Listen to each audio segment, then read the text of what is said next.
Welcome to Steve 87th, Puget Sound and Pacific Railroad. Hi everyone, this is Steve 87th PSAP Railroad, or Puget Sound and Pacific. This is my channel, and I just wanted to invite you guys to come along and watch as I build my railroad, build up some kits, do some kit bashing, and running trains like the one behind me. So if this is what you guys like to watch, stick around for a while and see if you like the channel. Hey Model Railroader fans, it's Steve with PSAP Railroad, or Steve 87th with PSAP Railroad, bringing you yet another video on stuff that I got. So last Sunday was my birthday, so I have a huge amount of birthday haul. I bought some stuff for myself, got some stuff from in-laws and friends, and then the wife was nice enough to let me go down and have a shopping spree down in Portland, Oregon. The hobby shops in the Seattle area aren't as good as the ones in Portland, so I like to go down there. Plus, there's no tax. Seattle, there's like a 10% sales tax on it. So this video, we're going to go over some of the stuff that I got for my birthday. All right? Hey, matter of fact, this is one of the things that I got. It's not exactly the right one, but but my wife went and got me the Seattle Dragons shirt for the XFL.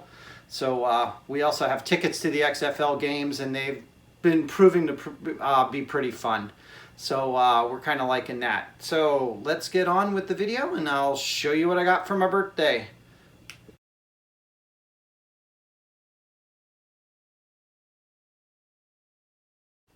All right, Model Railroader fans, I'm back, and I told you I had a birthday, and I had a lot to do with my birthday. Actually went and got a bunch of things. So I got some birthday presents. There's a little black box that's over there too that we'll show you in a minute. So first I got one of the Faller. It's an electric box, but it's actually a radio transmitting station, which is kind of cool because I actually have one of these that I'll be modeling. And the nice thing is it actually comes graffitied, or you can make graffiti on it, and it comes with its own radio signal tower. So that's going to be kind of nice to have on the layout. Another thing that I got, which is kind of cool, I was able to pick myself up a Longview, Portland, and Northern boxcar. It's got the horn hooks on it and all that. This was actually a better eBay buy, I guess. I kind of won. When I'm doing my boxcars and stuff, I'm looking for something that's a little bit different and a little bit local to the Puget Sound and Pacific Railroad, which actually runs through Aberdeen, Washington, Chehalis, Washington, and up to the military base at Bangor, Washington, where the submarines are and all that. Plus the Portsmouth Naval, the Bremerton Naval Shipyard in Bremerton, Washington. Okay. Another thing that I got, this is one of my presents for myself, the modern ice house, storage ice house. Okay, I need this because there is actually one of these that's going to be on the new layout. So I saw this and I went, wow, good. I don't have to figure out how to model one because I'm not doing exact prototype. I'm going to do like freelance prototyping where I've got a model railroad based on a real railroad, and I want to try to put in as many real things as there is. And one of them is a cold storage warehouse. Okay. One of the other things that I got for my birthday are the two wet dry storage bins. Okay. There's a reason for that. I'm going to tell you about that in another video that's going to be coming up. And if anybody is actually subscribed to Walters, you may actually have known what the thing is, but I don't want to give that away yet because that's kind of a surprise. Got to keep you guys guessing and coming back. Got me one of those little tiny Woodland Scenics model vacs. It was on a good sale. It was like $10 or something like that. So I said, I need to get it. It's my birthday. I can get one of those. The only reason I bought this, I saw this online. I think it was What's Neat This Week, I think, was who demonstrated it. They used it and it looked like it picked up really well. So, like a lot of you guys, I've got one of those wired vacuums with the vacuum hose that for some reason always seems to smash into everything that I don't want it to run into. So we're gonna just move the table a little closer because it's easier than me reaching over. I decided to bite the big one. I went and got me a Static King from Woodland Scenics. And you guys say, yeah, but you know, you can just do one of these at home by yourself. Well, yeah, but I was looking at this, I saw what the price was. I got an awesome price. This is probably one of the lowest prices that you can get on this. And it also has the different types of screens and stuff like that. Plus, it's, I believe this is, was it battery operated? I forget now. So I think it's battery operated, and it just has the electrostatic thing that comes on it. So again, it makes it a lot more mobile to go out and do things with. And I saw this and I went, well, you know, why not? I forget what the power, no, it does have a power supply. 9-volt batteries and 9-volt batteries. So I got one of those, and of course with that, you got to have some static grass, right? So I got some 4mm and 7mm static grass. And yes, I realize it's kind of tall, but that's exactly what this grass is for. I'm not going to have this short grass and all that kind of stuff because I've got short grass on my layout. That's the stuff that's kept up. This is the stuff that needs to be cut and in some of the weedy areas. Another thing that I finally picked up, both from Atlas and JL Innovations, is one of the things that my supply company needs. They supply propane to a lot of people. So it needs the propane tank to fill up the propane tanks, right? So I got the little tiny propane tanks here. I don't know if you guys can see them, but that's what those are. The little tiny ones from Atlas that they just made, that they're 3D printed. And then the big Syntex tank that'll fill these up. So that's kind of nice little addition. When I made my silo from Tichy Trains, I got these safety guard ladders. A lot of people were asking, how do you make those safety guard ladders really well? This is an awesome kit. It's a little hard and it's very, very delicate, but it's really accurate. Really like it a lot. So I decided I'm just going to get me another one. I have not used the staircase that's in it yet. Kind of interesting to see how that works. Plus it also looks like it has some pulley systems too. I'm not too sure about those yet. But so I got me a pack of that because it was laying around and it was available. So some of the things, again, I got a couple of things from, I got one thing from eBay, a couple of things from the mail. Sister-in-law, brother-in-law gave me the train tower. The wife kind of got me the Walters kits, okay? And then while I was down in Portland, this is another thing that the Seattle area doesn't have that bothers me. I went and got some MIG brushes. So I actually used some of the MIG rusting brushes before, which are the oil brushes. They work really, really nice. These are oil brushers. This one's an aluminum one that I want to use for one of my trucks, and to see how that all works, which is what I'll tell you about the tester's paint in a minute. And this one is a dust one, I believe, for some dust streaking that I need to do for streaking dust. So I got those. And again, Seattle hobby shops aren't carrying the MIG stuff yet. I don't know why. I've used the MIG paints and they've got a great wide variety.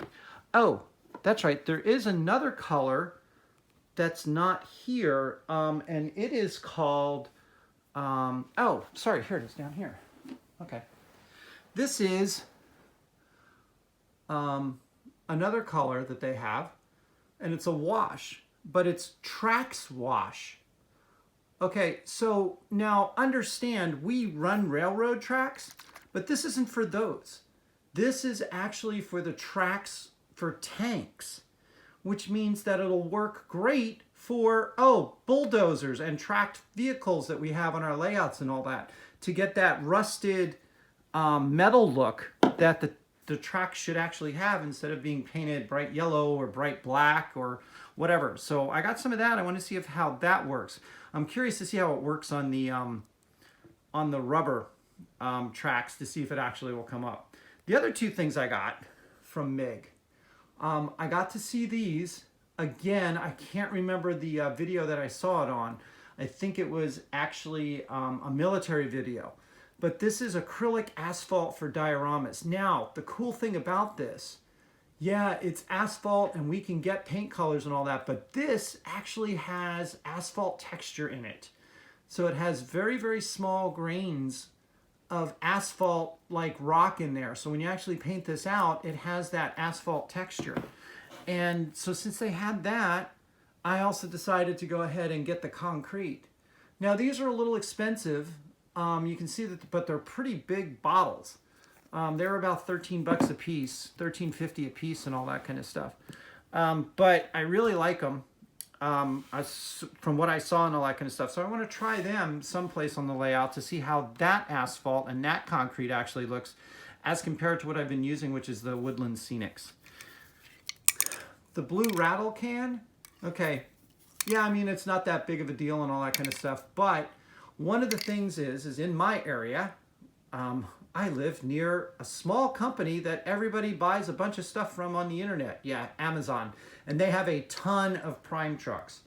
So along with the Puget Sound and Pacific decals that I got for my engines, I also got a couple of decals for some prime trailers. So I needed a blue that would look like the prime trailers are. And that's what the aluminum is for, to make the aluminum stripe on it. The other thing that I got was some more Faller Expert glue. This stuff I really like. It goes on nice and smooth. It's easy to work with. It has a long enough drying time that it doesn't set up right away. It gives you a few minutes to work with. Okay, so now what's this? Well, this is something that I'm going to use in the future, especially when I go to train shows, maybe around my layout. The thing is I got to play with it for a while. So if anybody knows what this is, I'll give you a second.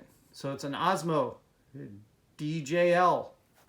What's the suspense? The suspense must be killing you guys, right? All right, so another doohickey tool for my camera. Everybody's getting the camera things and all that kind of stuff, but I'm using stuff for my telephone. So what is this? This is actually a gyroscope. So when I set my telephone on here, it will always set at the right angle and follow anything. It has a mode where I can actually find a target and it will magically follow it all the way around the terminal. It also will keep this as level as possible. So this might be really good for those nice little slow walk-bys when I'm doing train videos. Or to be able to stand in one place, let it capture something and let it follow it all the way around the layout. So I'm going to be doing some experiments with this in the future. This was one of my my big birthday presents that I got. It works with the phone. The cool thing is it actually has buttons on here to actually operate the phone. You can do telephoto and wide lens operations with it. You can actually move it to where you want it to go with this joystick. It's not on right now, or else it would do that. It also has a follow mode, and I forget what the trigger's for. I got to read up on it again. But the trigger does some things too. But this, I'm looking forward to using this. It's basically your steady cam. So that's going to be kind of exciting to use and see how it's going to work and what kind of videos I get out of it. Okay, so that was my birthday haul. I still have one or two things coming, but they're kind of more of a mail call and an opportunity for me to buy some things I wanted at a cheap price. Okay, so that's what I've got for now. I'll come at you guys with another video in a little while. So thanks for watching, and remember to subscribe, and guess what? There's a contest coming up.